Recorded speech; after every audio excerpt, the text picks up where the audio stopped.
Hall of Fame broadcaster Marty Brenneman here, and he's the best storyteller in the game, and it's time to sit back, relax, and have some laughs. Welcome to the Mayor's Office, and here's your host, Sean Casey. Boom, Chinch. What's back up? At it, baby. We are back at this. Hey, you mention all the time to me that, like, when you get older, you only wind up with, like, 5 real friends in your life.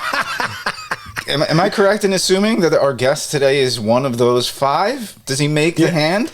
Yes, he makes the hand. Listen, nice. everyone always asks you when you're done playing, hey, man, who are you still friends with? You know, and like, bam, Chris Reitsma comes right into my head. Dude, he's my boy. We were best buddies when we were playing. We're still very close, which I'm so thankful for. And that's why I was like, we got to have him on. Let's break it down before we bring him on. And he was a first round pick back in 1996 of the Red Sox. Came to the Reds in the Dante Bichette deal in 2000, I believe. And then Reitz ended up making the club at a spring training in 2001. Still remember the first conversation we had in the outfit. I'm like, dude, I love this guy. He's my kind of guy, you know, just big Canadian, you know, just one of those dudes, great guy. Played for the Reds 2001 to 2003. Got traded to the Braves, one of the dumbest, worst trades ever. I'm going to say that on air right now. Still makes me want to puke all over myself that we traded Reitzma to the Braves for 2 guys that I don't even know if they made the big leagues anyway. That's a whole nother story. I'm still not bitter about that, so that's no big deal. Rich played 2004 to 2006 with the Braves, finished his career with the Mariners 2007, grinded through some injuries, bro. Had this guy not been injured, we're talking about probably a 15-year career in the big leagues. Just one of the toughest dudes I've ever played with.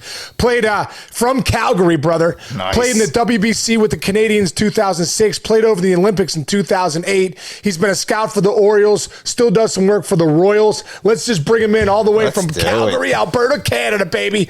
My man, Chris Reitsma. What's up, Reitz? Hey, guys. Thanks for having me, man. I'm fired up to be here, man. Sure. I know this is your 85th show or something like this. I'm looking down the list. You know, maybe he's still in the top 5 friend things, but I mean, come on, 85. I know. Well, hey, just let me know. Maybe it's an internet thing. We just got internet in Canada, so maybe that's.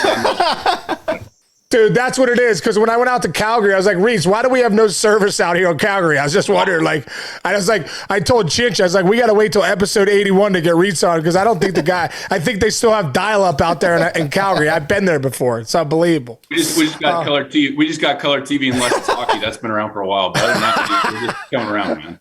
I know, dude. Well, Reitz, let's start there, bro, because that's one thing I always think of when the Canadian guys that are in the big leagues, gosh, some of the best dudes I've ever played with, you being at the top of the list, are the Canadians. But I always am interested in the journey of why the heck did you end up playing baseball? Because you're the biggest hockey fan I know. So's Dempster. So are all these guys. You know, Matty Stairs, Larry Walker. But baseball, probably back in the 90s, and it wasn't that big. How did you end up choosing baseball as your sport, being from Calgary? Well, it's pretty simple. I wasn't a very good athlete, so I caught me in the States. And I'm 6'5", and it's a long ways to fall. And then I had all these little buddies that were skating circles around me, and all I could do was hook them. I was so competitive, I just wanted to fight everybody because it was so much faster. And then I was like, I got to figure something else out. So I hit the hardwood, did some basketball, did some hooping, and then I just picked up a baseball, man, and I could just kind of throw it better than everyone else around here. And I fell in love with it, man. I just started watching Blue Jays games and try to emulate what I was watching, and I fell in love with it. And then kind of, just kept on going, man. That's kind of how it started. Who were your favorite players growing up? Like, who the guys you emulated that you loved? Oh, like Oral Hershiser and Dave Steve back in the day with the Blue Jays, Oh, yeah.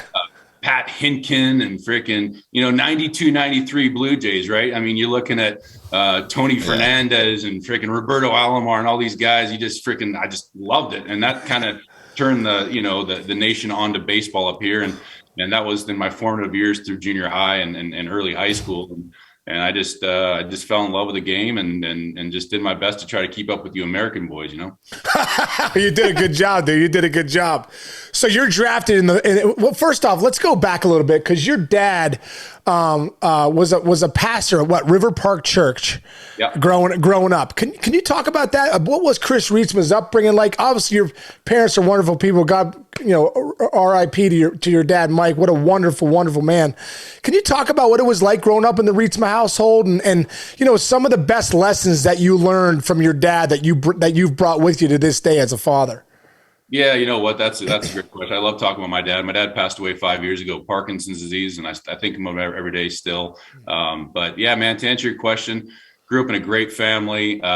3 older sisters that were all involved in sports, and my dad used to play basketball, University of Alberta, so he was kind of into the basketball scene, into the sports scene. We always watching any kind of sport that was on, and they were all just completely supportive. The lessons I got taught from my dad was just like, you got to be the most aggressive person out there, and you got to be, there's no messing around. You get out there and it's work time. So he taught me some tough lessons in terms of compete level. And he'd let me know if he was my high school basketball coach too, one of them anyway. So he'd let me know if I was, not giving it full effort. So he got to always let me know what was going on and push in the right way and stayed out of it, because he had no idea about baseball. So when he started, he's like, what do I do here? I don't even know. This is great. Yeah.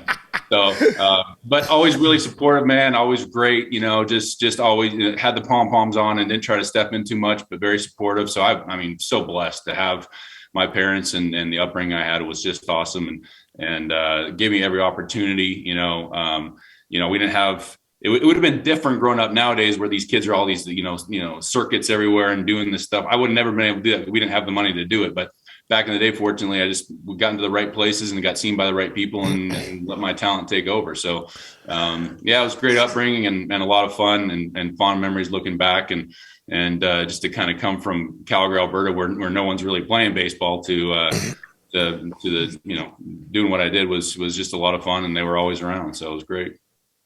Reitz, what about for you? I want to stay on the dad theme a little bit, because you got 3 wonderful girls, Kylie, Emily, and Allison. First off, Kylie and my son Andruw were like the best of buddies. They were literally born like 2 weeks apart. So for a 3 years there in Cincy, they were the best of friends. It's so funny. And I remember what Reitz, so the season ends in 2001, and Reitz is staying with me because Janelle had to go back. Reitz's wife had to go back to Calgary because they're getting ready to have a baby, right? Am I correct? Am I doing good so far, Reitz? You're nailing it. Yeah. So Reitz is staying at my house. Season's about to end, and he's like, Case, he's like, listen, any second Janelle could go into labor. And when she does, I'm going to have to come get you. So it's one morning, like 4 a.m, Reitz is like knocking on the door. He's like, Case, it's happening, bro. He's like, Janelle's in labor. We got to go to the airport. So boom, me and Reitz are out the door within 5 minutes. I felt like I was a firefighter. I'm like, let's go, right, Reitz? You ever seen Casey in just underwear and no shirt? He's in the car. I'm like, Case, you need a shirt. Okay? It's 3 a.m. I know my flight's not till 7, but get a shirt on you, some pants on you, maybe get some breakfast on the way, but we can't fast forward this plane, for Pete's sakes. So to rewind the story a little bit, it was 2001, right? So 9/11 happens. Our season's supposed to end October 1st. We were the Reds, so we were like in last place. We're not making the playoffs, right? It was right. Tough year for the group. Anyway, so my wife's due date's October 14th. Well, the season gets backed up a whole week. So the last game of the season is October the 7th. Well, I'm just like pins and needles going, I just hope my wife doesn't go into labor early. I'm staying in Casey's basement because he's nice enough to let me down there. And sure enough, my phone rings October 6th. What are the chances, right? So anyways, to go back to the story, I get the phone call. I go upstairs and Sean's just more excited than anything. Like he's just like, we gotta go. So we hop in the car. And we go down, and all of a sudden it's like 4 a.m. I'm like, Case, my flight's not till like 7 or 7:30. He's like, oh, maybe Bob Evans is open. Let's go to Bob Evans. Like, okay. So it's great. It's great. But yeah, great memories. And I flew through Minneapolis.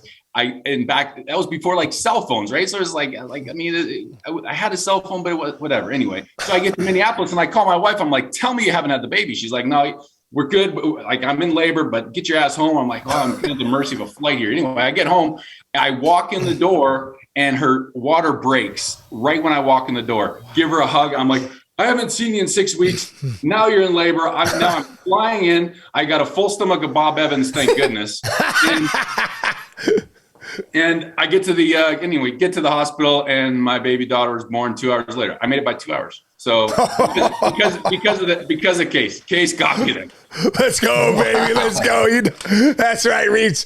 I was one of the most panicked I've ever been at 3 a.m. I was a sleep talker too. So I wake up. I'm like, holy shit, am I dreaming? Like, no, Janelle's in labor, and Reitz is literally at my door. Like, let's go, bro. It's time to go. So I'm so glad you made it. But so Kylie now is what, 20? She's 20. Yeah. Yep. And then Emily and Allison. And so Give me some Chris Reitsma wisdom, like as a dad, because I know you're coaching Allison right now in basketball, and so what's it like being a dad of 3 girls? Because you're like kind of that macho like man, Canadian bar, you know what I mean? Like, what's it like being the dad of 3 girls, and like has that tested your patience? Yeah. Yeah, and forget the big Canadian thing. They got me wrapped around their finger. But I tell you what, I've been prepared. Like I said earlier, I grew up with 3 older sisters, and so I kind of understood the landscape of the female and how they work, a little bit. I'm not claiming to know what I'm talking about, but so anyway, I've been prepared. I have 3 daughters, so I have no brothers, I have no sons, and I'm just surrounded by females, which is awesome. It's great. But getting back to your question, Case, I don't know if I can impart any wisdom except for the fact that I'm their biggest cheerleader, and I'm having fun with them and being supportive and listening as best I can. I literally get to the dinner table sometimes and just suck my thumb because they just sit there with my wife and talk, and I just all right.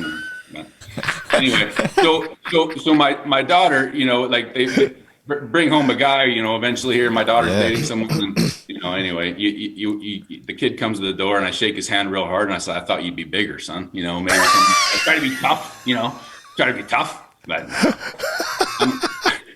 I'm a little bit of a softie when it comes to that. Dude, Reitz, for our listeners that don't know Chris Reitsma, the guy's like a monster, 6'5". You've always been a little lean though, Reitz. What are you, like 220, 215, 220, 230, 240? 240 maybe, yeah. Maybe getting a little soft around the old midsection here. Maybe too many Canadian beers going down the road. Hey, the microbrews of Canada though, you gotta give them a run sometimes. You know what I'm saying? Oh my gosh. So Reitz, so your journey to the big leagues obviously came through Canada, which is one of the always a cool story because I love it. It's not the biggest story there. So you're a first round pick, 1996, leaving home to the minor leagues, with the Red Sox. Where's the first year you started, and were you homesick? What was that like for you? Leaving home all the way from Calgary. Well, and I was completely, like not prepared. I mean, these are the days before we kind of knew what was going on, right? I mean, like internet was new, and I was like, expecting to go to college, and all of a sudden, my name gets called. I'm a first round pick. I'm like, well, I got to sign. I guess this is good. And then anyway, so the Red Sox take me. They fly me down to Fort Myers, Florida. And so I get down there. I actually, in Canada, we graduate at the end of June. And so I was kind of late to the party in terms of getting to rookie ball. But so I have my graduation. I get home in the wee hours. I have like a 7:00 flight. We're going to Boston to sign my contract with my parents. And then I head down to Florida. And I get to Florida, and just my luck, I get there, and the person that's supposed to pick me up from the Red Sox forgot about me. I was a high priority, obviously. And anyway, so I get to Fort Myers, and I'm sitting on the curb of the Fort Myers airport, sweating my balls off because I'm from Canada. Now I'm like, holy shit! I got pants and a sweatshirt on. I'm like, what am I doing here? No one's picking me up. I'm like, this is great. So it was a learning curve. I finally got to the hotel, and then I realized that I get into pro ball, and I have no coaching whatsoever. I'm like basically this naturally guy that can throw a little bit, but I have no idea what I'm doing. So I was like a sponge for the first year. I just kind of went from it and just started working my tail off, and away I went. So who were some of the guys? Do you remember some of the coaches that early on that like really impacted your career? Yeah, one guy in particular. Remember Alan Nipper? Remember that name? Yeah, yes. Yeah, Nip was a great coach, man. He kind of got me, understood that I was green as a leaf, and just tried to figure me out a little bit, and just was held my hand and walked through it a little bit. But he was great on the front end, and they did a pretty good job just bringing me along slowly, and and then going from there. So you go through the minor league system with the Red Sox, obviously has some success, and you get traded to the Cincinnati Reds for Dante Bichette in 2000. What was going through your head when all that happened? Well, like, to rewind a little bit, I was so thankful to be healthy again. So that the year after I got drafted, I went to, and I was flying through the system. I was a Red Sox #1 prospect, and I don't know what they were doing. They weren't looking at the right thing, but they were. I threw a pitch and I broke my elbow in half. Oh my God. Are you serious? Yeah, like, what do you mean? You like literally, you threw the pitch and your arm started dangling?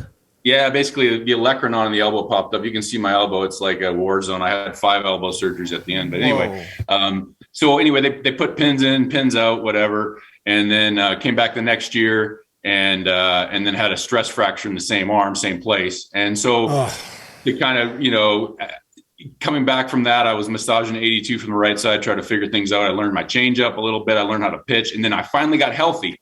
So to answer your question, Case, I got Rule 5 by the Tampa Bay Rays. I got sent back to Boston because I wasn't ready. Obviously, I go to A-ball, do well, finally get healthy, get to AA, and I go like 7-1 with the 2, and all of a sudden I'm healthy. And then I get called in the office one day, and they said, towards the end of the minor league season, and it was the biggest blessing, that I could have had, because I got an opportunity, but I got traded to the Reds for Dante Bichette. And then I went to the fall league and did really well. And then spring training 2001, and then I met Mr. Casey, and he kind of took me. I was this shy fella, didn't want to say too much and just kind of be seen and not heard. And then Casey's like, "No, man, we got to be heard. Let's go." That's right, I was. Anyway, Case really he took me as when I think Case was going in his 4th year at that point. Correct me if I'm wrong, Case. That was that was my 4th year. And he had just signed his first arbitration contract. He's like, "It's on me. Dinner's on me." I'm like, "All right."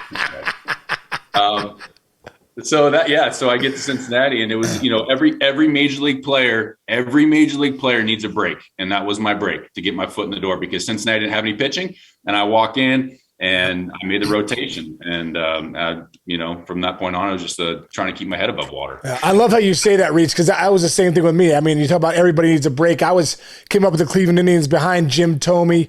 Richie Sexton was still doing well, but there was no place for me. And then, thank God Jim Bowden stuck his neck out for both of us to get us to the Reds. And, and then boom, that was kind of my break too, to get going. One of the greatest moments for me, Reitz. I knew right away, dude, when we first met each other, I'm like, man, I really like this guy. And then it turns out, my wife at the time, Mandy, and your wife, Janelle, were hit it off. And then, then we would have kids that were the same age. So, it just kind of worked out. But, I go back to one of the coolest moments of my career was the first hit and home run I got at PNC Park, because I was like, I was from Pittsburgh. It was a big deal and all that stuff. But you have a pretty good moment from that day too. Can you take us back to that day at April 9th, 2001? I still know the date. It wasn't that big a deal for me, but take us back to that day for you, Reitz, opening up the new ballpark at PNC Park. That was amazing. I mean, like I said, I made the club as a starter, and had my first start against Pittsburgh in Cincinnati. And then it should just worked out where my second start was going to be in Pittsburgh, opening up the new stadium. And so, we get there. And I remember it was just electric. And I remember you saying how important this was to you and how cool it was because you're a Pittsburgh guy. And I was like, this is great. And I remember walking out to the outfield, when a new stadium opens in PNC Park, obviously it's beautiful. We all know that. And I remember looking around going, do I really belong here? This is like, I got to pinch myself. Like, this is and then, you're warming up in the bullpen. All the Bucs fans are screaming at you. I'm like, this is great. This is great. Anyway, I happened to get, throw the ball half decent that day. And that was the day of my very first major league victory, April 9th, 2001. So to open up the stadium, we were able to, between Case hitting homers and me throwing up, meatballs and getting line drives hit at people, we ended up winning that game. Wow. That's not true, Reitz. That's not true. You were nasty that day, bro. You got a W. I got the first hit. It's cool to look back at your career. That's 21 years ago, bro. It's cool to look back at the career now and, always kind of remember those moments. When you go back to your career with the Reds, man, like are there some times that really stick out for you? Like, man, that was really a great outing, or that was really a great time. I mean, I had such a great time on that club. We had a bunch of really great guys. I mean, we, obviously Case, like I said, you took me under your wing, which was awesome. And, we had Dimitri Young and Aaron Boone and Hope Reese and Barry Larkin and all those guys. And just to be part of that team, it was great. I didn't say too much the first year. But the one of the games that sticks out, Case, is I don't know if you remember this, but when Randy Johnson struck out 20 that day, yes, right? And that was like probably 6 weeks into my big league career. It was like early May, mid-May, something like that. And we roll into Arizona, and I'm pitching against Randy Johnson. So I get the start against Randy Johnson. I'm like, this is great. Well, Bob Boone puts our entire Casey got the day off that day. Shocker. He's like, Juan Castro played first. He goes, I think I got a hamstring. And the unit's pitching left on left. I think I'm like, Casey, you can't even in the lineup for me. This is unbelievable. He's like, I'm really sore today. I'm like, I had Randy Johnsonitis. It was before COVID. Randy Johnsonitis was hit the world if you were in the big leagues. Yeah. So I go out there and whatever. After like the third inning, I'm like, geez, guys are coming back to the dugout, shaking their head. Barry Larkin looks at me, goes, that was too much for me. I was like, holy shit, we got a Hall of Famer. And Randy Johnson's making him look, I mean, he's striking everyone out. Like, it's like he's got 8 punch-outs through 3 innings. I'm like, great. And I'm like, it's tale of two cities, right? So like the guys punched everyone out. I'm going out there and I'm like massaging corners with, like mediocre stuff, balls hit at people. And I'm like, it's a zero. Great. The claim to fame I have is that Randy Johnson struck out 20. And only 5 people have done that. And he's the only one not to get the win. That's right, baby. That's right. What was your line? Didn't you go 8 innings, 3 hits? Like, you dominated. I went 8 innings. I think I gave up 3 or 4 hits. The difference was this. I struck out 2. Randy Johnson struck out 20. Case, I just remembered something real quick. I cut that highlight for SportsCenter and Baseball Tonight. I did that game. It just popped into my head just now when I looked at the stats. No How way. crazy is no that? way. Yeah, I remember That's that. so cool. Well, it was an unbelievable game. Now, Reitz, first off, Reitz is selling himself short. Dude, this guy, Reitz threw like, I want to say, Reitz, you were like 93 to 98 I'm telling you, I'm not kidding when I say this. Go back and look at one of the nastiest changeups in the game. Like, outside Trevor Hoffman and maybe one other guy, Reitz was right there for one of the nastiest changeups in the game. So he's kind of selling himself short here when he's like pooping it up there. There was nothing about that. The guy was throwing some pellets. And dude, that was an unbelievable game. Randy Johnson punched out 20. Chris Reitsma matched him pitch for pitch, 8 innings, three hits. So that's a game I remember too, Reitz. What a night. And I'm so glad that's the one game I didn't start in my life, because I was like, wow, he is punching serious tickets out there today. Oh, yeah. And you should have seen me try to hit this guy, right? So I'm up there and literally. Yeah, what was that like? Yeah. Oh, it wasn't fun. Well, it actually was fun because I had nothing to lose, right? But this is the story how it goes. I'm playing high school baseball in Canada. Okay. I get drafted by the Red Sox where we don't hit in the minor leagues. I get traded to the National Leagues, and my first at bat since high school was in the big leagues. Now that's fair. Yeah, that's really fair. So anyway, yeah. So I get up and hit against Randy Johnson. When you look at the highlights, I think I was swinging out my ass. Like, I'm like, I got nothing to lose. I'm just going to take some hacks, right? I was missing the ball by like 2 feet, like in late and like whatever. And then he throws me back, puts sliders. I'm like, yeah, right. So yeah. Did he strike you out every time? Oh yeah. Yeah. Oh my God! You never know. Blind squirrel finds a nut every once in a while. But you put it in play. Who knows? Jesus. Not this squirrel. Not that day. Oh my gosh, dude, it's so great. I want to go back to when you got traded. So you played with the Reds 2001, 2, and 3. In 2004, you get traded to the Braves, which I still think you were I felt like you were our best pitcher. You were so versatile. You could close or you could start. And I just felt like you were just kind of getting in your groove too. Like, and next thing you know, you're traded in 2004. And I still remember that in spring training, they came out, we were getting ready to play like a spring training game. You're like, Case, I just got traded. I'm like, what? I'm like, that's the dumbest thing I've ever heard of. And like for 2 prospects from the Braves. And I don't know if Dan O'Brien was trying to make his mark and trade our best pitcher with the Reds. And we had not a ton of pitching at the time. But I remember it was the only time ever I'd pulled myself out of a game. I'm like, I think I went into, who was the manager at the time? Dave Miley? No, that was the second time. The first time was against Randy Johnson. That's right. No, I didn't pull myself out of that game. Bob Boone didn't put me in the lineup. I was ready to go against Randy. What are you, nuts? But I remember that day when you got traded, I'm like, you know what? I'm not playing today. They're like, why not? I'm like, I'm going to go help Reitz pack. Because remember, you're like, I got to leave and go back. And I was like, I'm at least going to see him for a couple hours. But we went and packed that day, and you got traded to the Braves. Like, for you, when you look back at that trade, what were your thoughts then? And, It was crazy for me because I had, like you said, I was kind of hitting my groove a little bit. I had 3 years in Cincinnati and was doing half decent. They put me in the rotation and they put me in the bullpen. When I got to the bullpen, my stuff ticked up, and then we traded everyone in the year 2003. Case, I don't know if you remember that. We traded like Scott Sullivan and Danny Gray or Aaron Boone that hit the run that year. We traded a whole bunch of guys. Scott Williamson went to the Red Sox. Anyways, so we had no one in the bullpen. We had no one in the bullpen, and they're like, "Hey, can you close?" I'm like, "I'll give it a whirl, whatever." So I think I had 12 saves. I had like 15 holds, and I had started a bunch of games. So I was like, all right, well, I'm excited for next year. I go to arbitration that year for the first year. I lose, of course, because I wasn't very good. But the next spring, I get to Cincinnati, and in spring training, I'm thinking, I wonder how they're going to use me this year. Are they going to close with me? Are they going to be, whatever?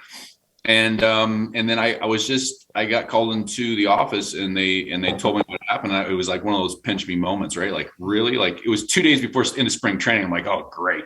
This is outstanding.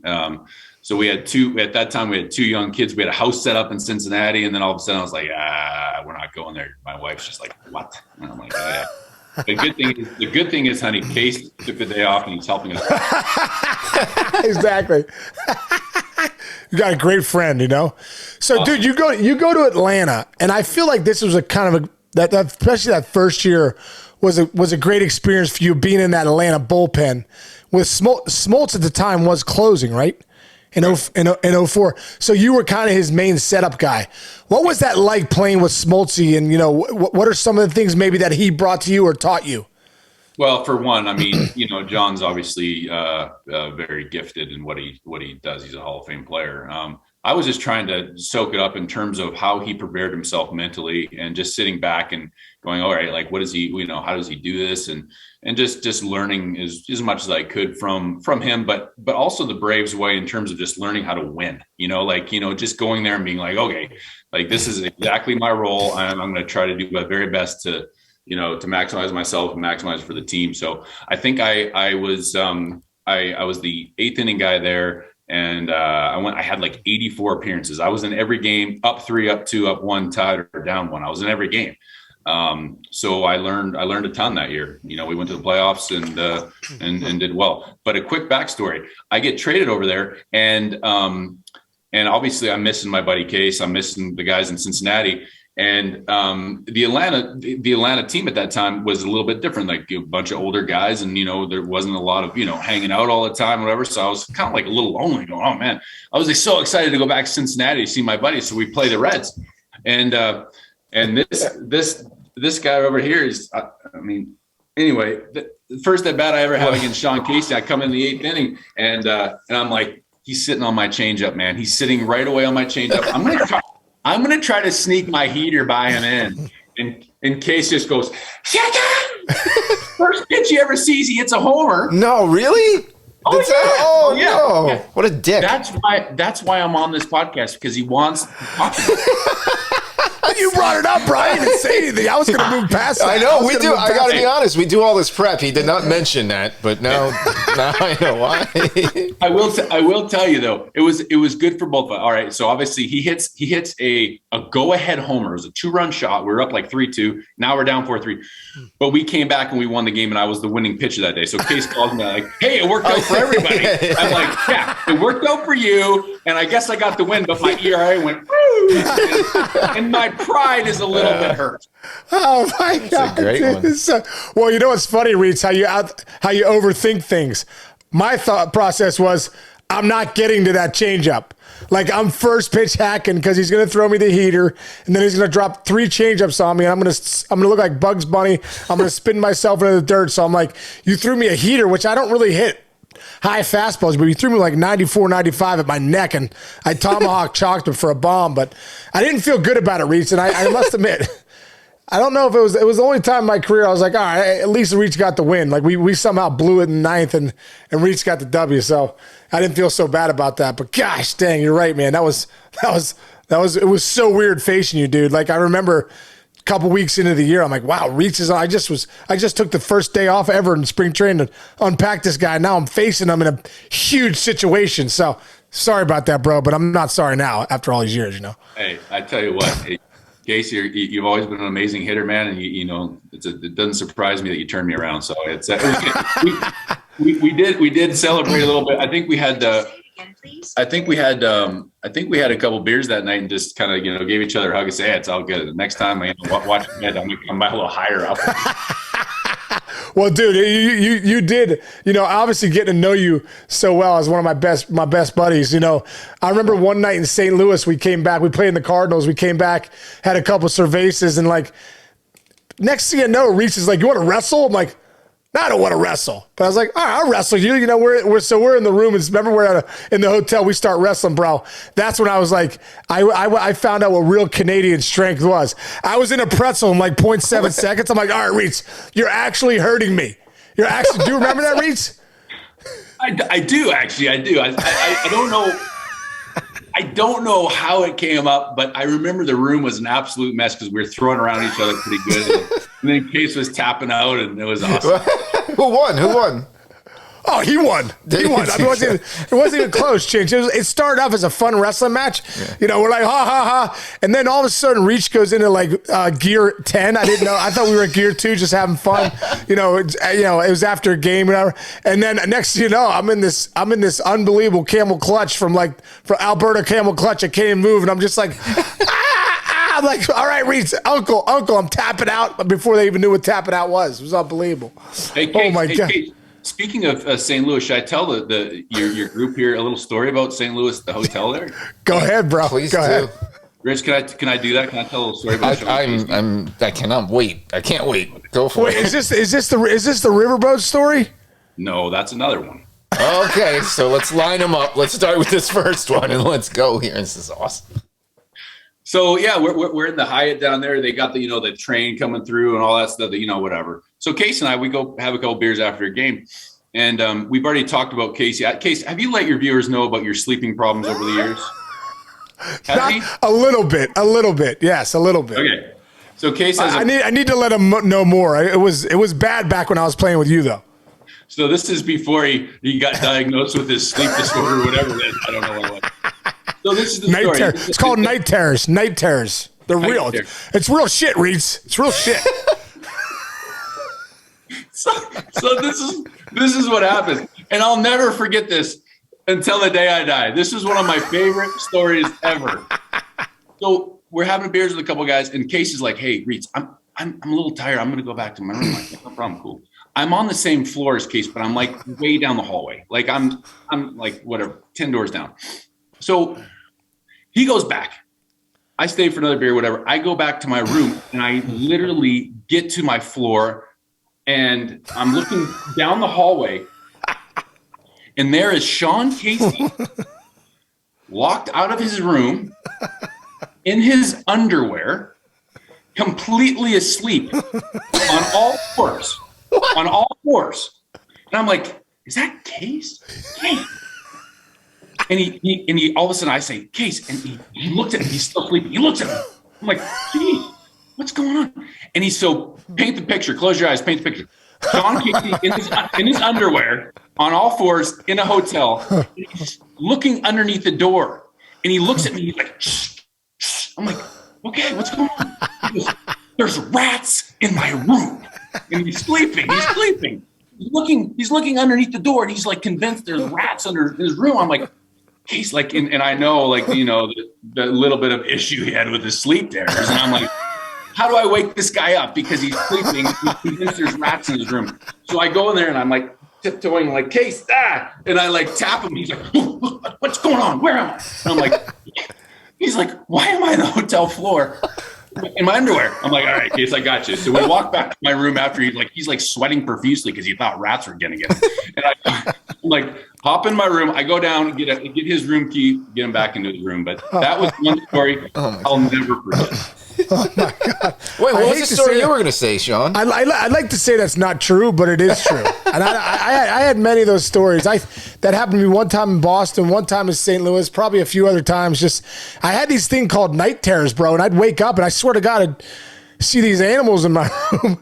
But I swear, if you look up night terrors, if you Google night terrors, it says like. You wake up and like I blame my mom because like my mom's brothers did it. My uncle Mike, you know, all these guys did it, and you know, friggin', there's some ridiculous Casey stories. That could be a whole segment of the Casey McHugh family and night terrors. So Reitz got to experience one of them. We had one other experience when we went out to the casinos one night, right, Reitz? We were in St. Louis. Yeah, that was quite the night. If memory serves me correct, I think we had a day game in St. Louis on a Saturday, and then we had a night game, ESPN game in St. Louis on the Sunday. And so Case and I are like, hey, well, let's go to the casino. There's down there. Meanwhile, we're not experienced gamblers. We're just like go down there, have a few beers, have some fun, right? Yeah. Well, like 1 hour turns into 2 hours, turns into 4 hours, turns into 6 hours. And I think it was like 4 a.m, and we had this car pick us up from the freaking. But bro, Reitz, we were winning. Remember, we're not big players. We're playing blackjack. We're sitting next to each other. I'm like, you got a 16 on a 5 showing, hit, and I'm like, you shouldn't hit there. But I was like, let's hit tonight, baby. Bam, there's a 21. It was like Reitz and I were just like, we won like 1,000, 2,000 each. Those are those shady riverboat. Those casinos are like on the river there, right? Like in a you're on the river. Yeah, you're on the river. And shit. Some shady characters. Me and Case were like, and like I don't even. Anyway, people are surrounding because you know people are like, oh, that's Sean Casey, and then I pretended to be his bodyguard. I was like, hey.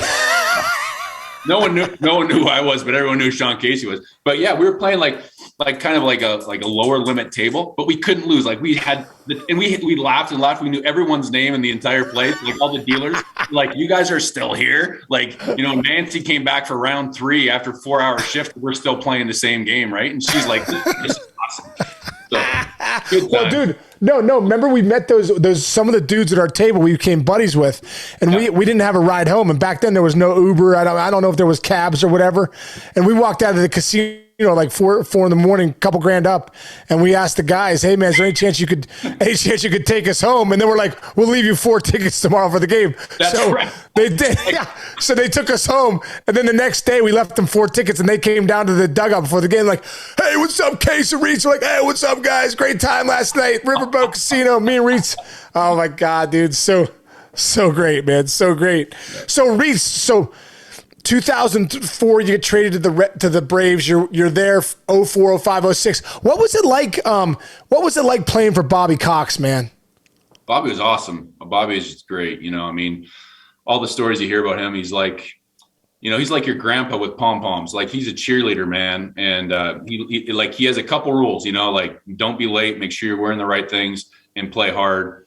And it was like if you did those things and he knew you're busting it, he was like, you know, no matter what happened, he was your guy. Like you could hear him in Atlanta. He's always wearing spikes, you know, like it's like the great stories. And I'd be on the mound. He's like, come on, Reitzma, like he's a major league manager, a Hall of Fame manager. And I'm like, this is great. So, yeah, Bobby was awesome, man. Like walking to the Atlanta clubhouse, like the good old boys club. You walk in at like noon for a 7 game, and Bobby's up there and he's got his feet up on the table, and he's got his spikes on. I think he slept with them on him. I'm not sure. He's smoking a cigar. There's like pillows of smoke everywhere. I'm like, this is awesome. Like I'm happy here. This is great. I used to love playing first base because you'd sit there, the Braves dugout's right there. So I'm at first, and I'd always look at Bobby before the pitch one. He'd be like, hey, what's up, Case? And I'm like, hey, Bobby, how you doing? First pitch of the game, I swear to God, he'd be like, come on. He's like, where's that pitch? He was on the umps from the jump. I always felt like, man, those umpires, the reason you guys in Atlanta are getting pitches because Bobby Cox is riding you from pitch one. It was absolutely unbelievable how, just the way he kind of navigated that whole thing. So crazy. But so Reitz, your time. Wait, one more guy I want to ask you about. What about Chipper Jones, man? It was what about Chipper Jones? And do you think Andruw Jones is a Hall of Famer? Well, obviously Chipper is one of the most gifted players you'll ever play with. Switch hitting with power, and obviously he can, 300 hitter and was Mr. Brave, right? So he was kind of the guy that we leaned on when we, needed some stuff to get going. So obviously it was a joy to play with his type of talent.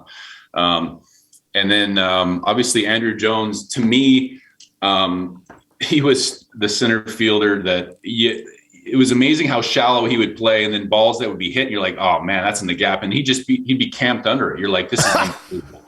So I can't remember in case what year it was. He was either 2000, I think it was 2005. Andruw Jones hit 51 home runs that year, and he played a Gold Glove center field, and was like one of the best teammates. Like, I mean, honestly, if I was on that ballot and I'm voting him in for sure, because the things I saw on the baseball field during his prime years, I mean, I can't even describe how good he was. Well, that's what I say the same thing, man. I think he had 10 or 12 Gold Gloves, but dude, he made the Braves staff. I mean, nothing fell in the gaps in Atlanta or behind him. It was unbelievable how shallow he played. But when I look back, when you're playing against guys in the big leagues, the Hall of Famers, guys that are just different. To me, Andruw Jones was different.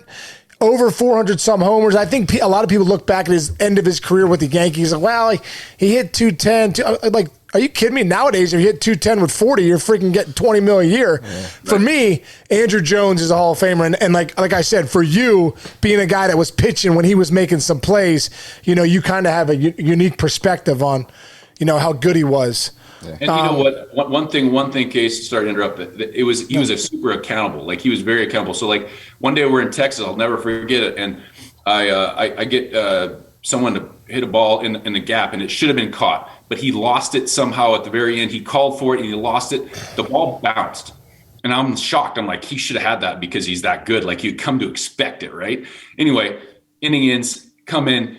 Andruw Jones is walking up to me and he's like, Reitz, I am so sorry. I should have had that. Like, I'm like, that's a teammate, right? I mean, accountability, hustle. It's 1,000,000 degrees in Texas. We're in August, and he's like profusely apologizing to me for missing a play. Like, I'm like, all right, like, I'm in, pretty 10 Gold Gloves, wow. 434 home runs. I don't know what the hell else you would need. I don't know. I just don't know. Sometimes people say, oh, that's why the Cooperstown's so hard to get into. I'm like, all right, well, I get it, but do the right thing. If you paid attention and you're a baseball fan, to me, Andruw Jones is a Hall of Famer. That's my opinion. I don't have a vote, obviously, but I watched it since I played in the minor leagues with him since '96. I watched something that I don't think Major League Baseball. Go back and put him against Willie Mays. Put him against anyone out there. Any of the greatest center fielders, Jim Edmonds, greatest center fielders of all time. Andruw Jones might be the best. Might be the best. I agree with you. I agree with you. And I'm biased, but he was pretty special.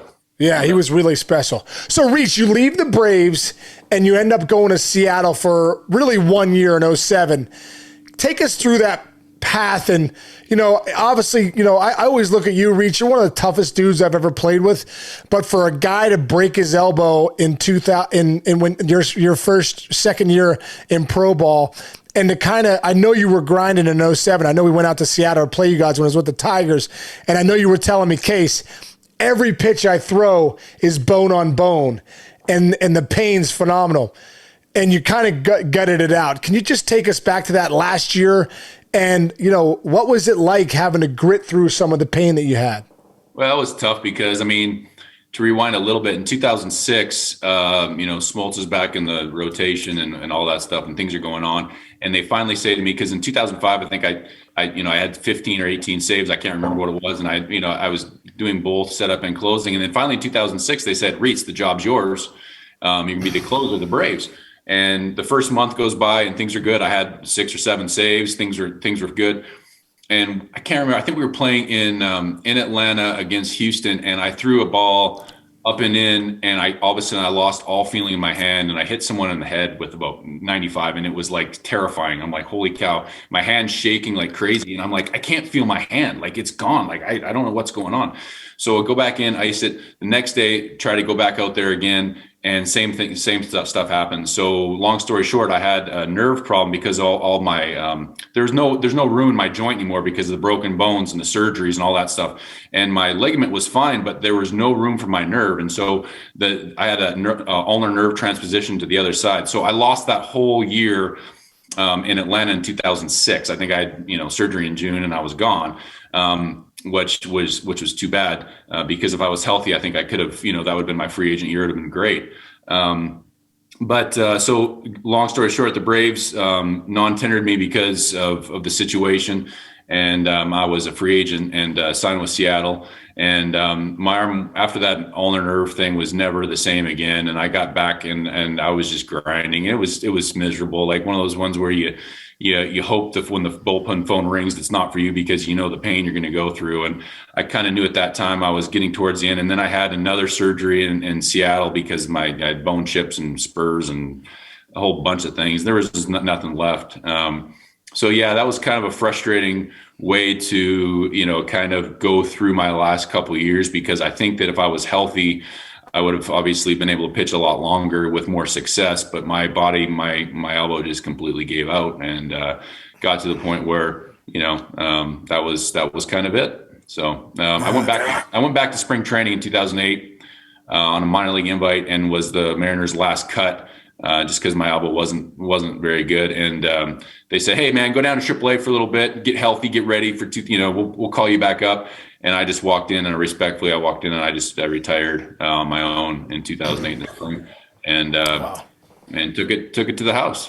So. I still remember Reese when we would hang out. Being back in the day, you'd go like this, and your elbow would go pow pow, and I'm like, dude, that does not sound good. That sounds like a freaking gunshot's going off in your elbow every time you go like this. And you'd almost do it to mess with me, like, dude, bam. And I'm like, what the hell is that? You're like, that's my elbow. Right? It's unbelievable. But that year, Reitz, in 2008, you end up playing in the Beijing Olympics. And I remember you saying, wow, what an experience that was. First off, how did you do it with the pain that you had? And what was that like for you representing Canada in the Olympics? Yeah, great. Going back to when I voluntarily retired, I packed up my truck and my wife and my kids had already flown home, and I start driving home, and my phone rings, and it's Greg Hamilton, director of Baseball Canada. He said, "Hey, we've qualified for the Olympics, and I've heard you've made an unwise choice of retiring." But he says, now that you're not a Major League Baseball player anymore, we can use you in the Olympics. Do you have one more tournament in you? And it's not till August, and this was April. And, maybe it was a selfish thing looking back, thinking, if I can get some time here and maybe my elbow can heal up. So I said, yes, I'm in. I want to represent Canada at the Olympic Games. And what a way to end my career playing. The last pitch I've ever thrown competitively was in the Beijing 2008 Olympics. And the experience there, man, you play in the big leagues, and that is amazing. We've both done things on that stage case where you just you pinch yourself going, I can't believe I was able to do that. But walking into that Bird's Nest Stadium in Beijing, and you had 120,000 people, and you're representing your country, and flags are waving, and you got Yao Ming walking in at 7'6" representing China. Shivers come through, like you're just like, I can't believe this is happening. So very blessed. My life is, I look back and I think all the things that have happened, and be able to finish off my career playing the Olympics for Canada and the Olympic Games was something that I hold very dear, and something that I'll never, I just always love that thought. So it was quite the experience. Well, I love the fact, bro. I've always admired the fact that you're a proud Canadian, and I always feel like the guys that are from Canada, you're such a small fraternity, that you're very proud of Canadian baseball. And I was up there a few years ago with Adam Stearns, and at Stearns' facility up there in London, Ontario, doing like a camp for kids. And a lot of guys came back. Jeff Francis came back, and a bunch of different guys. But for you, you've been a big part of coaching the Canadian national team, right? The Canadian national team. You've been the pitching coach, and you've helped the bench coach or whatever. But can you just talk about that? What that means to you for the next generation of Canadians? Like the Josh Naylors and some of these guys that are really good players. What's that been like for you, and what is that still like for you? Coaching these kids and teaching them the great game of baseball. It has been another thing that has been such a blessing for me to be part of that small fraternity in Canada, like you said, Case. And to be part of the next generation of kids that are coming up. So I get to be the pitching coach for Team Canada. I did it from 2009 to 2015, and I took some time off for scouting, and now I'm doing it again. And just to be part of these kids that are 16, 17, 18 years old, but don't have access to just say necessarily the best coaching, being from Canada, like a lot of, that we don't have the programming that people in the state, kids in the States do. And so I get the kids with the physical ability to do it, but they're like sponges, right? Because they want to learn the game and to be able to teach and to be able to coach these kids. And then light bulbs going off and be like, I get it. And we play against professional competition and watching them succeed. And then being part of that maturation process where they move on to either college or professional baseball and watching their careers. And I get phone calls all the time from kids that I've coached. And it's just what a blessing. I mean, like kids like Mike Soroka. I had Mike Soroka when he was 13 years old, living in Calgary, Alberta, and now he's a Major League All-Star, and hopefully he's going to come back this year and be amazing again. But to see his maturation process go from age 13, 14, 15, all the way through being a first-round pick in the draft and then going on, we talk all the time, and it's just one of those things where I can almost be like a big brother, and that's a special thing to be a mentor to these young kids. So I love it, man. Love it. It was cool for me because I saw Soroka at the All-Star game, and I was going to go up to him, and he ended up coming up to me. He's like, hey, man, you heard your Reitz's boy. I heard your – and I'm like, man, that's pretty cool. He's like, I could tell how much you meant to him. And also, when I see him throw that changeup, I always think, like, that has to be Reitz's influence, the changeup. Am I correct by saying that?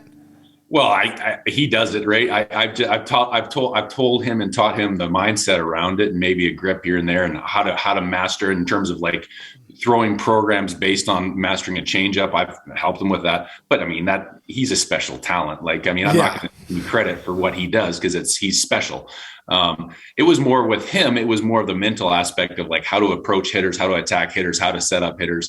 And, watching him learn that as a 15-year-old, 16-year-old, 17-year-old, and light bulbs going off. And then all of a sudden he's doing it in the minor league now, big league all-star. And obviously he's had some hiccups with an Achilles problem, but he's coming back. I talked to him yesterday, and Braves fans he's coming back mid-July. He's going to come back and be a big mid-season pickup for the Bravos, and he's going to dominate. He is going to dominate. Who's the best Canadian ever, you think? Wow. Like of all time, you mean? All time, bro. All time. Best Canadian baseball player. You know what? There's been a bunch of them, but Larry Walker comes to my mind in terms of the scale of what he did, and his career is obviously he's a Hall of Famer, right?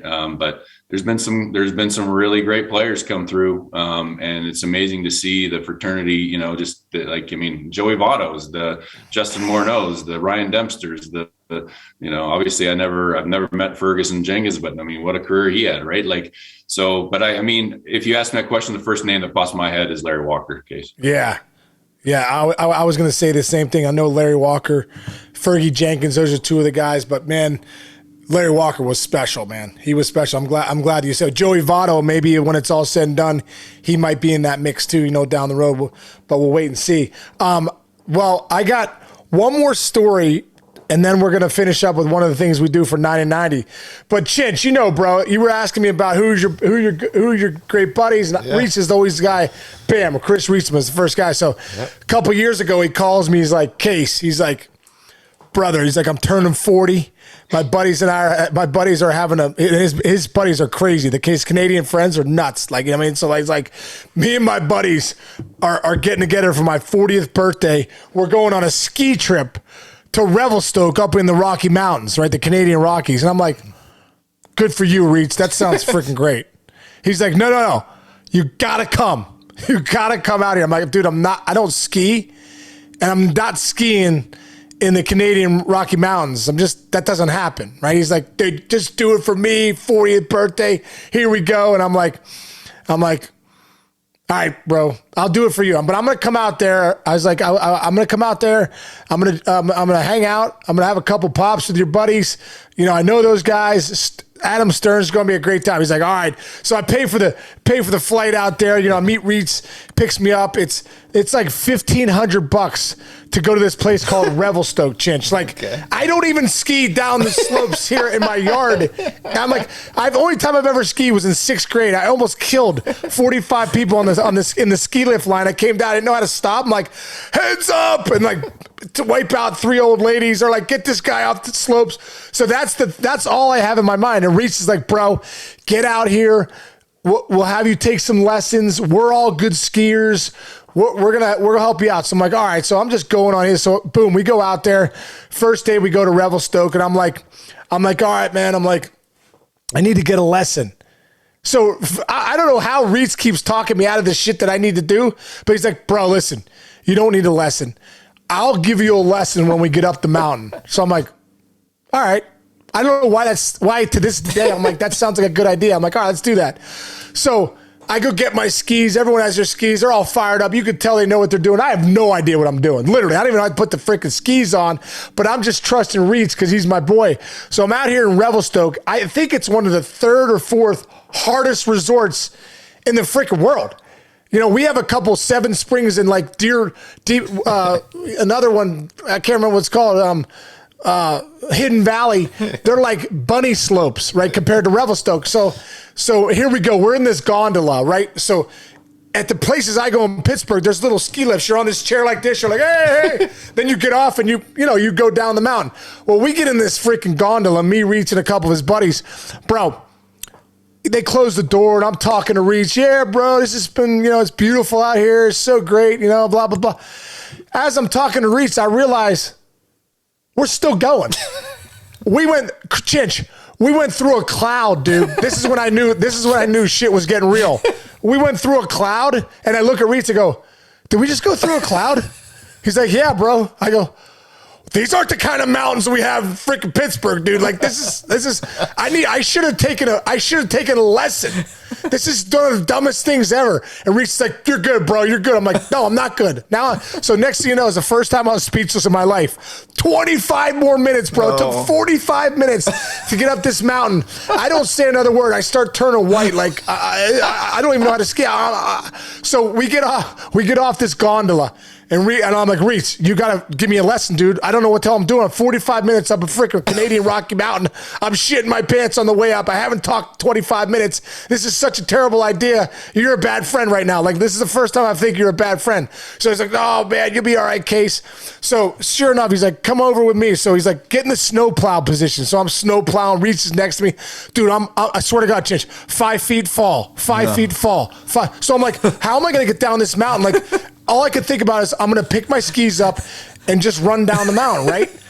And so, Reitz, can you tell me, I've never asked you this before, like as I tell this story all the time, what's going through your mind right now when you're telling me you're going to give me this lesson, and you're a terrible instructor, by the way. You haven't taught me shit. I tell you what, the funny thing about that is that I'm a terrible skier. I'm not good at all, but my buddies are really, really good. And my buddies are like, hey, Case, you're going to be fine. You're going to be fine. I'm like, yeah, see, Case, they're going to teach you. They're going to teach us. Anyways, so we get off this thing, and there's it's like white light, like snow's flying. And Case, his face was white, and he's like speechless. He's like, I don't know what to do. Like, He was so scared. He's like, "You're crazy." Your crowd's like, you're going down, and it would be like he finally got the hang of it, like the pizza, the snowplow, and he's going down. And my buddies. No, that's not true. That's not true. Reitzma's buddies take off, bro. No, stop it. Your buddies take off down the freaking mountain. I'm like, okay, there goes my freaking ski lesson down the mountain. Obviously, they're not waiting for me. They're going down the Black Diamonds. You got Reitz, who's kind of a shitty skier. Now that I look back, I can't believe I'm going to take a lesson from him. But Reitzma's a maniac. Like, he's one of those guys, like, he when he does things, it's like times 50. So I'm like, okay, why would I do this? And I'm kind of like caution, like if I don't know how to do something, like, this is a terrible idea. So like, bro, he taught me just enough to like edge my skis right and left to like, okay, either be dangerous or get down the mountain. And I remember, next thing you know, Reitzma's gone. I'm by myself, 45 minutes up. Yeah, it is. Reitz, stop it. It's not true. He goes down. I saw him go down this Black Diamond. He tumbled all the way down like freaking the abominable snowman. I was like, what the hell is he doing? I was like, that's one of the most dangerous things I've ever seen. Reitzma just freaking kamikaze, 2 freaking skis straight down. He just starts tumbling like this. And I'm like, okay, well, I've lost him because I'm on the green path where I'm like, Chinch, I got to get down this green path. So now I'm by myself and I'm like, let's go, baby. It's fight or flight. So I start boom, boom, boom. But a couple points during the thing, Chinch. Meanwhile, Chinch, 3-year-olds are flying by me. Bam. Here comes a 3-year-old, another 5-year-old, no poles. I'm like, this is unbelievable. And I remember saying to myself, it was the first time I prayed as hard as I said, Lord, I got on my knees after I fell one time. I said, dear Lord, if you get me down this mountain, I will never, and you get me down uninjured, I will never, ever ski again the rest of my life. Please, Lord, make it happen. So sure enough, Jesus jumps on my skis. Bam, bam. We start rolling, bro. I'm just right, left. I got nobody. There, no friends. I'm 2 hours to get down the mountain. What? I rolled down the Black Diamond and I said, Case, take this hill and I'll meet you at the bottom. I'm the abominable snowman. I got snow everywhere. You were on your own. Hey, you were on your own for about 3 minutes. 30 minutes. 30 minutes. I was on my own. So Chinch, bro, it's unbelievable. I don't know how I get down. I end up meeting Reitz at this one area, Black Diamond. But the Black Diamonds are like this, and the green slope crosses them. So, bro, it's like human Frogger. I'm like, holy shit. I can't even get down the path. I have to cross the Black Diamond at one point just to get to the green. So, Chinch, I'm crossing the Black Diamond, complete yard sale, bro, because I'm like, there goes a ski down the mountain. I got one ski, and I don't know if you've ever skied before, but when you fall, it's tough to get up. So I'm like, holy shit. I'm in the middle of the Black Diamond. I'm laying there like a dead salmon. I'm like, oh my God. I'm like, holy shit. These guys are just zipping by me at 700 miles an hour. I finally get up. I get the ski, go. Then I see Reitz. He's there for another 5 minutes. Like, Case, I'm going down another Black Diamond. I was like, Reitz, I just watched you go down the other one. You didn't ski 5 feet. You rolled. But he's like such a maniac. He's like, I'm going to do it again, bro. I'm going to do it again. I need the action. Anyway, long story short, I get down the mountain. It takes me 2 hours. Are you serious? The good Lord. So this is a true story, dude. You can't make this up. It's so ridiculous. 2 hours, bro. I get to the bottom of the slope. I'm sweating profusely. Reitzma, I can't believe he hasn't blown out his 6 kneecaps. Guy's freaking still alive at the end. I get down to the bottom. I'm just like, I get on my knees. I'm like, Lord, thank you. I know you're real because you got me down that mountain with no ski experience. Thank you so much. I can't believe I'm alive. I'm gonna hold the prayer true. I will never, ever ski again. Right when I get done with that prayer, Reitzma walks up. He's like, hey, Case, great job, man. Looks like you got down the mountain. He goes, you ready to go back up? I go, I should punch you right in the face right now, Reitz. I was like, do you see that bar over there? I'm going over there to see what microbrews Canada has. I will never ski again. I just told the good Lord I wouldn't. Good luck the rest of the day. I walked over to this lady that was in line to get a ski lift pass. I go, ma'am, here's a $1,500 ski lift pass for your next 3 days. Please enjoy. What? Are you serious? Swear to God, Reitz and his buddies are going down the Canadian Rocky Mountains for like 8 other hours. I stayed in the bar by myself. The next 2 days, I watched 3 seasons of Sons of Anarchy in the hot tub at the house we were watching, waiting for these guys to come back.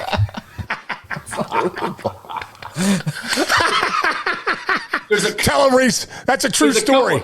Hey, everything was true except for me ditching him, and the fact that at that point in time, I did put my skis up when I had a beer with you because I was like, I'm done too. Oh my God, dude! I love you, bro. We'll never ski again together, but I do love you. We will do amazing. We will fish. Next thing's fishing. So, dude. So, Reitz, we end our show, the mayor's office, with 9 questions from Chinch. Call it 9 and 90.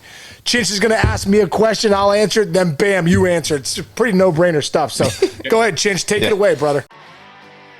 Hall of Fame baseball broadcaster Marty Brenneman here. It's time for 9 in 90, the most ridiculous segment in all of sports.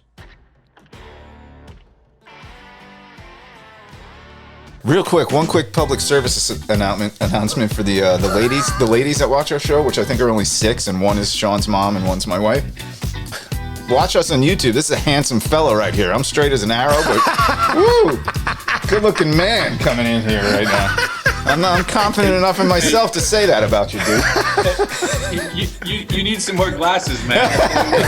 I am blind as a bat right now, but hey. Anyway, all right. Here we go. This is very strange that this is my first question because you just mentioned Frogger case. And in my question, I swear to God, it's the first time I've thought of Frogger in years. First question. Which of these old school Atari video games were the best ones? Space Invaders, Frogger, or Donkey Kong? Oh, bro. I think Donkey Kong was the best, man. When you get out there and just start with the mallet, start crushing Kong, Space Invaders for me, man. Crushed it. Loved it. Crushed it. All right, this is a good one that you guys both know something about from back in the day, apparently. Better hangover food, Hungry Man breakfast at a diner, or a bacon double cheeseburger deluxe from a pub? Ooh. Oh man, you know what? I probably sleep in if I had a hangover, and I just go crush that double bacon cheeseburger.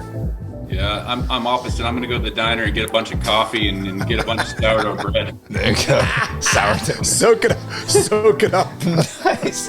All right, what's more annoying, Case? Swimming against the current or riding a bicycle up a hill? Well, you know what? I got to tell this story because I haven't told this. This is ridiculous, but this story makes me think of skiing. I was just in Arizona this past weekend with a buddy of mine who, for some reason, convinced me to get on a bike, and I was like, I don't bike or ski, but I'll do it. So anyway, I freaking bike. I get launched from the bike, and I thought I broke my rib. It hurt so bad. I got an X-ray yesterday. It said it didn't. So whatever the question is, I do not want to bike ever again. So whatever the other answer.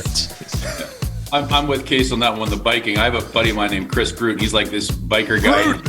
He's got Gruder. He's got like this lung capacity thing where he can just do whatever he wants. He runs marathons and freaking whatever. So I go on a bike ride with him, and I go up, and I'm sweating profusely, and I'm like, my legs are locking up, and he's like, man, you got to hit the gym or something. Like, you're in bad shape. It was terrible. It was terrible. So if I got to swim up current, at least I'm not sweating. So I'm going to go with bike riding is definitely not for me uphill. Love it. All right. Who's the better Canadian Sutherland, Donald or Kiefer? Ooh. Oh, I say Kiefer, bro. Are you kidding me? You ever watch 24? They're the greatest shows ever. Kiefer Sutherland dominates. And Young Boys or whatever it's called. What's it called? What? Lost Boys? Lost Boys? Oh, Lost Boys. Not Young Boys. Lost Boys. What are you watching, bro? Hey. Lost Boys. Donald, man. The way he looks at you, man, he's got that classic look. He's just scary on film. I'm with Donald. Excellent. All right. It's a quick one, Sean. Pen or pencil? Oh, I'm a pen guy. Pen. I'll go pencil because I make a lot of mistakes. I'm with you. Same thing. Okay, this is fun. Ugliest teammate when you guys played together, Sean? Oh, bro, I can't do that. I can't do that. Because wow. Ugliest teammate. That's all right, let's flip it. Best looking teammate. How's that? Reitz. He's not going to say you. Although Reitz, Dave Justice, my first year in '97, dude, you walk on like Dave Justice, just one of those guys, man. You're like good looking dude. Oh man, that's a good one. You know who had some swag was Alex Ochoa, Case. Remember him? Oh yeah. Joe had some big time swag. Yeah, he was like this strong dude, and like just had a good smile. So I think him. Yeah, good cologne. Cologne guy. This has gone in such a sideways direction. Cologne's Okay. Is the term Great American Small Park a compliment or an insult, Sean? I think it's an insult. It's not as easy to hit there as as Reitz would say it is. I think it's an insult. Well, it's a compliment to survive. Because dear God, I gave up a home run to Jeff Jenkins, and his bat snapped in half and the ball went out because we had this gale force wind blowing out to right center. No. Because the wedge they thought it was a great idea to put a wedge in the stadium. Oh, that's great. Yeah. So I'm on the mound. There's no wind anywhere except for right through this wedge, right in my face. I'm like, that's a terrible idea. All right, 2 more. Case, would you rather have no nipples or no earlobes? Probably no earlobes. I like my nipples. You know what I mean? Not that I show my nipples off a lot, but I'm just saying, when you get out of the shower, you're like, all right, I got the nipples. You do have nice nipples, Case. Thanks, Reitz. I'm going to say I would rather keep my earlobes because my nipples are concealed most of the time. That's a good one. Chinch, where are you finding these questions? What the hell's going on? What the hell's going on here? I don't know. One of your boys' TV stations you're watching. All right, last one. This is a serious question, and I've always been trying to investigate this. Sean, why are Canadians so funny? Greatest comedians, greatest actors. You know what, dude? It is the truth. I just think they're so laid back, and they're just kind of ball busting all the time. And it's just Canadians are just out to have some fun, man. They don't take themselves too seriously. Seriously. There you go. I think it goes back to the microbrew. I think everyone's a little bit different. Nice. I must say that the tolerance of the Canadians I've played with, having some beers is double. So obviously it's the beer must be better up there in Canada or something. Right. There's no alcohol rules. I mean, there's no content, right? So you can have a 12% beer if you want. It's just okay. Right. It's true. Well, this has been awesome for me, Case, man. You said this guy's one of your best friends, and you've been so awesome, and thank you so much for coming on. Everything you hyped up about your boy here, Sean, has been true for me. So thanks. Reitz, this is so great having you on, bro. This has been a lot of fun for us. Well, it's been fun for me too, and I appreciate it. I just hope that you won't wait till episode 190. We're gonna have you on episode 2081 when we have to circle back to the guests we already had on. Our retirement episode. Yeah, our retirement episode. Reitz, one of the best, bro. I love you, buddy. I'll call you here soon, and thanks for coming on with us today, my man. Hey, thanks for having me, guys. I appreciate it, and it was fun. It was fun. I enjoyed it. Thank you. Let's ski soon. Well, you made a promise to the Lord. You can't do that. So we're going fishing, buddy. I'm in. All right. Dude, I told you. You ask me all the time, hey, man, who's your best? Dude, Reitz is my best buddy in the game. Just loved the guy to death. And we only played together for 3 years, but we did everything together. And like I said, look how likable he is and just such a great guy, Oh, my God. You guys are thick as thieves, I guess is the term. And God, we were saying before we get on, Canadian people are the nicest people in the world. He just is such a cool guy. Every Canadian I know, I'm kind of jealous of how their demeanor is and how chill they are and how funny they are. He just checks all the boxes. I can see why you guys were boys too. And the stories you guys told, I was just sitting back, just giggling. I had my mic muted for almost the entire thing because I was laughing so hard and I didn't want to interrupt you guys talking, man.